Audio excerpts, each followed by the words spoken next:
Jayaram மகதோ JLKM 71 சீட்ல போட்டிட்டாருன்னு போன ரவுண்ட்ல சீனிவாஸ் சொன்னார்ல, அவர் என்ன ரோலை பிளே பண்ணாரோ அதே தான் விஜயும் பண்ணுவார்.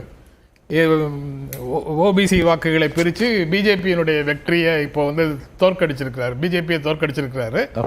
71 தொகுதியிலையும் போட்டியிட்டு அதே வேலையை தான் செய்வார்.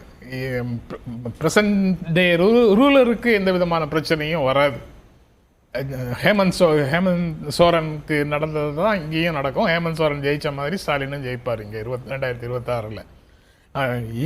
என்னன்னா ஹேமந்த் சோரனையும் வாரிசு அரசியல் தான் சொன்னாங்க, ஹேமந்த் சோரனையும் ஊழல் குற்றச்சாட்டில் தான் பனிஷ் பண்ணாங்க.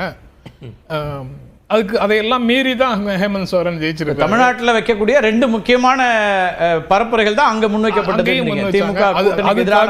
அது தவிர இன்னும் மோசமான ஒரு பரப்புரையை பண்ணாங்க. இன்ஃபில்ட்ரேட்டர்ஸ், ஊடுருவல்காரர்கள் உள்ள வந்து உங்களுடைய பெண்களை கல்யாணம் செய்து இங்கே உள்ள நிலங்களை அவர்கள் எடுத்துட்டு போயிடுவாங்கங்கிற ஒரு பெரிய குற்றச்சாட்டை முன் வச்சாங்க. அது எல்லாமே ரிஜெக்டட். ஓகே. ஸோ அதனால இங்கே இல்லை, சகோதரர் சொல்றதுல ஒன்று என்னன்னா, இப்போ அண்ணன் கோலாகல சீனிவாசன் அவர் பேசும்போது விஜயோட ரோல் என்ன அப்படின்னா, விஜய் வந்து ஒன்று தெளிவுபடுத்தியிருக்காரு, அரசியல் ரீதியாக திமுக எதிரி. ஆமாம், ரைட். அப்போ எங்களுக்கு எதிராக தான் அவர் நிற்க முடியும். ஒருவேளை அவர் கூட்டணி இல்லைன்னா தனியா அப்படிங்கிற பிஜேபியோட நிற்க முடியாதுன்னு கொள்கை ரீதியாகவும் சொல்லிட்டாரு.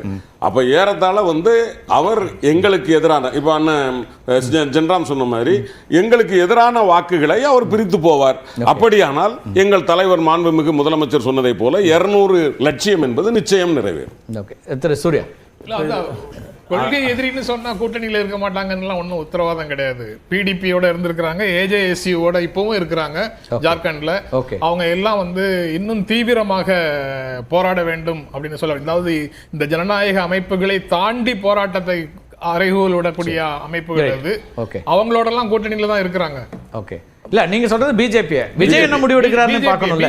இல்ல விஜய் தான் சொன்னது கொள்கை எதிரின்னு, பிஜேபி வச்சுப்பாங்க, அதுல பிரச்சனை இல்லைன்னு ஒரு பார்வை சொல்றீங்க. அவர் என்ன முடிவு எடுக்கிறாரு அப்படிங்கிறது தான் கேள்வியா இருக்கு திரு சூர்யா. இப்போ இறுதியா 1995க்கு அப்புறமா மகாராஷ்டிரா தேர்தல் களத்துல 100 இடங்களை முதல்ல வென்ற கட்சி வந்து 2014 பிஜேபி. இப்போ 3 தேர்தலில் தொடர்ந்து 100 இடங்களை வென்றிருக்கிறோம். இதுல வந்து மற்ற ஃபேக்டர்ஸ் எல்லாம் தாண்டி இன்ஃப்ராஸ்ட்ரக்சர் ப்ராஜெக்ட்ஸ், குறிப்பா அந்த அட்டல் சேதுன்ற திட்டம், கடலுக்குள்ள 38 கிலோமீட்டருக்கு பாலம் போடுவதாகட்டும், மெட்ரோ திட்டம் விரிவடைவதாகட்டும், புல்லட் ட்ரெயின் ஆகட்டும், இன்னைக்கு இருக்கக்கூடிய ஒரு பொறுமை இழக்கக்கூடிய இளைஞர்கள் வாழக்கூடிய ஒரு சூழ்நிலையில இவ்வளோ பிக் டிக்கெட் இன்ஃப்ராஸ்ட்ரக்சர் ப்ராஜெக்ட்ஸ் இருந்தாதான் அடுத்த 10-20 ஆண்டுகளுக்கு நம்ம வந்து இந்த நாட்டை தயார்படுத்த முடியும். அது கூட நிச்சயமா ஒரு காரணம் இந்த வெற்றி எங்களுக்கு கொடுத்ததற்கு அப்படின்றது என்னுடைய பார்வை. Okay, right. இந்த தலைப்புல ஒரு சர்வே எடுத்தோம், அந்த முடிவுகளை பார்த்துட்டு நான் திரு பீட்டர் அவர்களுடைய கருத்தையும் கேட்டுறேன். மகாராஷ்டிரா, ஜார்க்கண்டில் ஆளும் கூட்டணிகளே மீண்டும் வெற்றி பெற்றிருப்பதற்கு என்ன காரணம் அப்படின்னு வச்சிருந்தோம். மக்கள் நலத்திட்டங்களா கூட்டணி வியூகமா அப்படிங்கிறதுல மக்கள் நலத்திட்டங்கள் அப்படிங்கிறது 63% வாக்குகளை பெற்றிருக்கிறது 16,000 பேர்ல.